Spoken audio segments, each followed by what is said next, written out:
你好，我係姚國威議員。你好，我係梁志豪隊長。大家好，我係賴月君區議員。大家好，我係林尊賢區議員。係啦，咁今日咧，我哋喺天恒邨呢度咧睇下啲座椅喎。因為最近咧有區議員同事都提起咧，各個屋邨嘅座椅款式咧比較雜亂同埋有安全隱患嘅問題，咁所以我哋特別嚟到天恒邨呢度做研究啊，君係咪啊？冇錯啊。咁咧呢度都想提一提啦。如果咧喺房署入邊咧要增設一啲設施咧，其實房署咧係必須咧有一個嘅未來一年嘅計劃嗰度咧去加設寫咗呢個項目先得嘅。咁當然我哋收到市民嘅訴求咧，我哋一定咧係去向房署去講翻大家嘅訴求。希望咧可以完善我哋咧屋邨入邊嘅設施嘅。係啊，阿鍾賢議員你都有個好成績可以同我哋嘅市民講翻喎，係咪啊？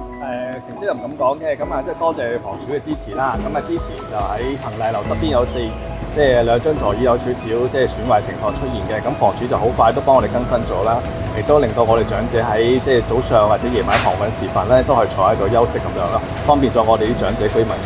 係啦，咁如果各位市民對於屋邨嘅設施咧有咩需要改善嘅話咧，都歡迎揾我哋區議員啦，或者關愛隊去反映意見，我哋一定會落力為大家跟進嘅。